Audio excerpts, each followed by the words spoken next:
안녕하세요. 오늘은 9월 2일입니다. 8월이 지나가고 9월이 다가왔죠. 이번 연중 22주간부터는 루카복음을 이제 읽게 되어 있습니다. 오늘 루카복음은 4장 16절에서 30절이죠. 나자렛에서 희년을 선포하시는 내용이죠. 희년 선포를 하신 다음에 두루마리를 펴셔서 선포한 다음에 두루마리를 말아서 이제 돌려주고 자리에 앉아 있는데, 회당에 있는 모든 사람의 눈이 예수님을 주시했어요. 그때 이제 주님이 말씀하셨죠. 오늘 이 성경 말씀이 너희가 듣는 가운데 이루어졌다. 그러시면서 모두 그분 좋게 말하고 그분의 입에서 나오는 은총의 말씀에 놀라워했는데, 그러면서도 저 사람은 요셉의 아들이 아닌가 하고 말했습니다. 예수님은 알아차리시고 너희는 틀림없이 의사야, 네 병이나 고쳐라. 속담을 듣고 네가 가파르나움에서 하였다고 우리가 들은 그 일들을 여기 네 고향에서도 해보아라 할 것이다. 진실로 말하는데 어떠한 예언자도 자기 고향에서는 환영을 받지 못한다. 내가 참으로 너희에게 말한다. 쭉 하시면서 엘사 말씀을 좀 하고 있고요. 그리고 이제 30절에 가셔서 그러나 예수님께서는 그들 한가운데를 가로질러 떠나셨다. 죽이려고 이제 예수님 벼랑 끝으로 몰았었죠. 오늘 이 말씀을 통해서 저는 여러분들께 나자렛 사람 예수님에 대한 말씀을 좀 나누고 싶고요. 또 그동안 저는 이제 시드니에서부터 시작해서 말씀학교, 마르코복음, 요한복음, 또 루카복음, 또 이번 가을부터는 9월부터는 우리 태안본당에서는 마르코복음을 시작할 거고, 또 시드니는 창세기가 마친 다음에 이제 내년부터는 또 우리 태안과 함께 정말 마테오복음이야말로 정말 이 시대에 꼭 필요한 성찰의 거울이라고 볼 수 있는데요. 각각 이 복음서마다의 특징들이 다 나타납니다. 예를 들어서 마테오복음과 루카복음의 동정 잉태에 대해서, 예수님 성모 영보죠. 그 부분에 대해서도 루카복음은 주인공이 마리아를 1인칭으로 해서 드러나고 있고, 마테오복음은 요셉을 1인칭으로 해서 드러나고 있는 거예요. 이렇게 특징들이 좀 있는 건데 내용은 변함이 없죠, 당연히. 오늘 주님께서 나자렛에서 고향에서 희년을 선포하시면서, 그렇죠? 모든 사람이 예수님에 대해서 증언하고 또 예수님의 입에서 나오는 은총의 말씀에 놀랐잖아요. 누군가가 놀라고 동의한다면 우리는 행복할까요? 왜냐하면 그것은 어떤 그 연대와 화합의 표시이기 때문에 행복하잖아요. 동의하고 놀랐다는 거. 이러한 감정의 조화는 다양한 유형이 될 수도 있어요. 가장 간단한 합의는요, 2명의 상인, 2명의 친척, 2명의 동료 시민, 2명의 학자들 사이에서 있는 것과 같은 거죠. 이런 것처럼 나자렛 주민들도요, 모두가 이야기하는 유명한 랍비라든가 교사가 그들 중에 한 명이 있다. 예수님이 정말 그 중에 유명한 사람 중에 한 명이 있다는 것에 기뻐했을 거예요. 왜냐하면 바로 예수님의 이러한 그 유명세, 그의 유명세의 범위가 자기들 동네에서 이렇게 드러났기 때문에 그런 것이다 하는 거죠. 도덕적 관점에서 볼 때 이러한 태도에는요, 두 가지 측면들이 있어요. 하나는 연대감이고 하나는 소속감이에요. 우리가 남이가 하는 것도 연대감인데 또 소속감도 있는 거죠. 이런 표현을 이해할 수 있고 또 동의하고 칭찬할 만도 합니다. 그리고 이것이 우월주의로 변질될 그런 가능성도 있지요. 그러나 그렇게 변질되면 그런 이제 문제가 있는 거예요. 변질이 되면 동정하지 않습니다. 그 부분에 대해서. 하지만 첫 번째 측면에 초점을 맞춰보고 싶다. 연대감.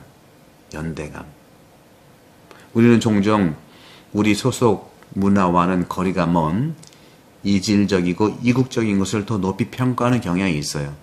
제가 교구청에 있을 때 돌아가신 존경하는 경주교님께서 한국 사람은 말이야 사대주의 근성이 있어. 이렇게 항상 그런 말씀을 하셨거든요. 아마도 이런 그 외국인에 대한 이런 그 어떻게 보면 이름으로 외국 사람의 이름으로 외국의 문화로 우리는 의심스러운 사람들에게 이렇게 이제 좀 이해 못하는 부분들이 있을 수도 있죠. 하지만 어쩌면 우리는요, 우리 이웃과 비슷한 사람들에 대한 충분한 아니면 또 약간의 몰이해와 경멸도 있습니다. 그들 역시 우리의 어떤 생각이라든가 문화를 받을 그러한 그 가치가 또 있다고 생각하는 것이죠. 오늘 복음에서 회당에 모인 사람들은요, 모두 분노로 가득 찼어요. 분노로. 복음은 단순한 소식만을 전할 뿐이지 설명하지는 않습니다. 그래서 참 주석서가 좀 나가는지 모르겠습니다만은 이러한 의견의 변화가 발생한 심리학적 이유와 그것이 왜 그토록 급진적이고 갑작스러웠는지 그런 설명을 우리가 할 수가 있겠습니다. 큰 존경심은요, 예수님이 얼마나 그 나자렛에서 목수의 아들이었고 그들 생각에는 좀 평범한 사람이었는데 우리가 아는 사람, 유명한 사람 중에 한 명이 됐단 말이야? 이런 부분들의 큰 존경심이 순식간에 증오와 반대에도 이르게 된다는 거죠. 제가 늘 그런 말씀 하잖아요. 우리 같은 친구들 사이에서 뭐 레지오 단원이라든가 아니면 한 예입니다. 사실이라는 게 아니라 한 번 빠져 걱정해요. 웬일이지? 두 번 빠져 또 심각하게 걱정을 할 수 있어요. 세 번 빠지면 의심을 합니다. 이런 거죠. 걱정이 의심으로 바뀐다는 거죠. 존경이 바로 말씀드린 대로 반대로 바뀐다는 거죠. 존경이 아니라 정말 반대하는 것. 존경심이 증오로 이렇게 이제 바뀔 수 있다는 거. 이런 태도. 우리도 그런 부분이 없지 않아 있다는 거죠. 이런 태도는 심리학적으로 설명할 수가 있는데 우리 자신에 대한 존경심은요, 종종 다른 사람들에 대한 존경심 속에 숨어 있어요. 자존심과 자존감은 비슷한 것 같지만 정반대죠. 자존심은요, 내가 잘하는 것을 계속 잘하게 되면 자존심이 세지는 경향이 있어요. 근데 자존감은요, 내가 잘하는 것보다 내가 좋아하는 것을 하면 할수록 자존감은 더 풍요로워지고 더 올라간다고 생각합니다. 왜냐하면 자존심은요, 내가 잘하는 것을 매번 잘할 수 없잖아요. 실패하고 그럴 때 굉장히 이 자존심이 꺾여. 그리고 이 자존심은 움직이는 활동 시간이 낮에 주로 나타납니다. 근데 자존감은요, 내가 잘하는 게 아니라 내가 좋아하는 걸 하면 되거든요. 그럼 자존감이 올라가. 좋아하는. 설상 내가 못해도 또 내일 잘하면 되거든요. 그래서 이 자존감은 자기를 돌아볼 수 있는 그런 시간에서 나타나는데 주로 밤, 성찰하는 시간, 기도 시간에도 자존감이 막 올라가고 있는 거죠. 그래서 세상 현실 속에서 막 세상 경쟁에서 싸울 때는 자존심이, 집에 돌아와서는 자존감이 서로 이렇게 도와주는 모습이 있지 않겠는가 하는 거죠. 이렇게 우리 자신에 대한 존경심이 다른 사람의 존경심 속에 숨어 있다. 내가 나를 존중해야 상대방도 존중하는 거예요. 왜 우리가 우리나라를 사랑합니까? 내 나라이기 때문에 그런 거예요. 왜 어머니가 왜 정말 소중하고 어머니를 사랑합니까? 내 어머니니까 그러는 거예요. 내가 사랑할 때 어머니의 존재감이 높아가는 거죠. 이 내 나라이기 때문에 이 나라, 우리나라가 올라가는 거 아니겠어요? 그래서 우리는 우리 생각을 말하는 한 상대방이 내 생각을 알아차려서 말해주면 좋아하죠. 뭔가 다른 말을 하기 시작하면 화가 나는 거예요. 나의 생각과 같아지면 좋아하고 나 생각과 달라지면 화가 나는 거예요. 우리는 어떤 결론을 이끌어낼 수 있겠습니까? 이런 상황 속에서. 나는 어떤 측면에서 여러분들께 두 가지의 결론을 말하고 싶어요. 사람들의 호의를 기대하는 것은요, 아주 유치한 일입니다. 하지만 우리를 정말 공격하지 않고 공개적으로, 다시 말하면 우리를 정말 어떻게 보면 공개적으로 우리 의견에 반대하는 사람의 말을 정말 곱씹고 감상하고 느낄 때, 바로 이것은 오히려 반대하는 사람의 말을 들었을 때 나는 영적 성숙의 표징이 드러난다는 겁니다. 영적으로 가장 드러날 때가 바로 나를 반대하는 사람 안에서의 성장이에요. 간신들 앞에서는 판단력이 흐려집니다.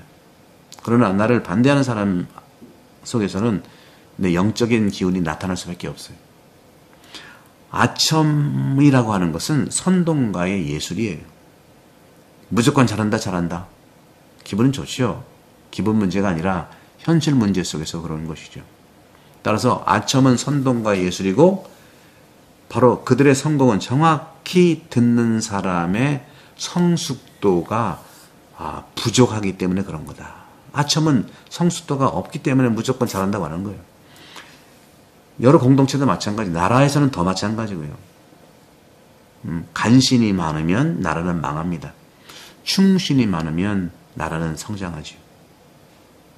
진리에 대한 진실한 사랑만이 그러한 모호한 상황에서 우리를 보호해 준다는 거죠.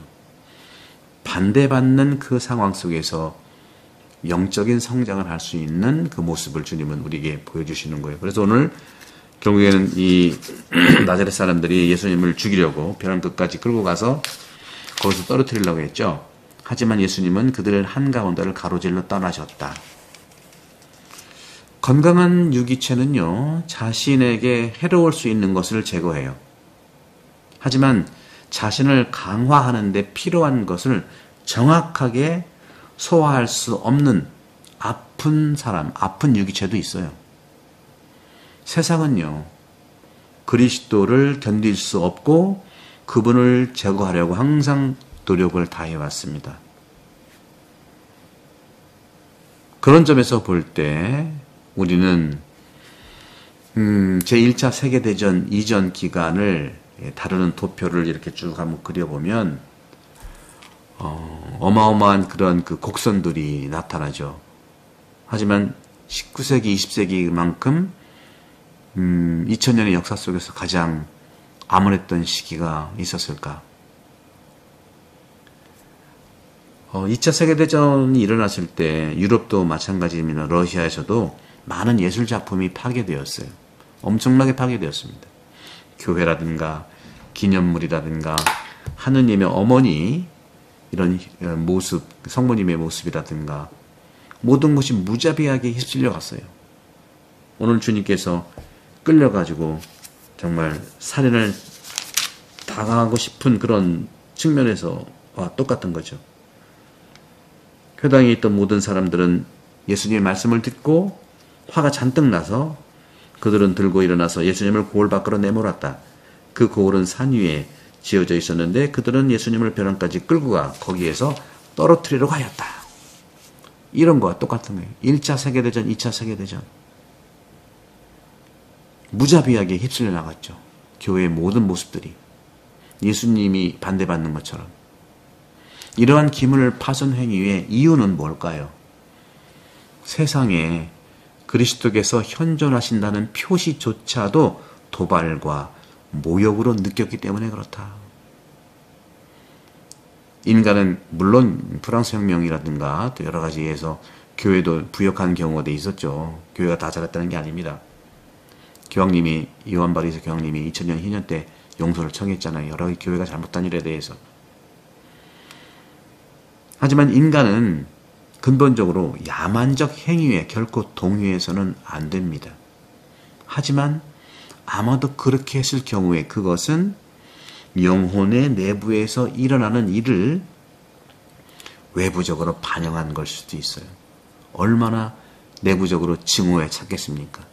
오늘 나자렛 사람들이 화를 내는 것처럼 수많은 시간 속에서 1차 세계대전, 2차 세계대전에 미술사가가 고대 이미지와 정보를 수집해서 봤을 때 그런 측면들이 드러난다는 것이죠. 그리스도에 대한 생각이 지워지면 영혼의 구조 자체가 무너지는 거예요. 영혼의 아름다움이 새로워지고 또 새로워지기 위해서는 많은 노력이 필요한 회복이 필요할 것입니다. 사랑하는 형제자매 여러분, 오늘 주님께서 말씀하신 이 부분들 정말 나자렛 예수님의 이 존경과 증오, 또 분노와 또 화나는 것, 또 죽음으로 몰아내려고 하는 것, 예수님 말씀하셨던 것처럼 내 이름으로 박해를 받는다 하는 것이죠.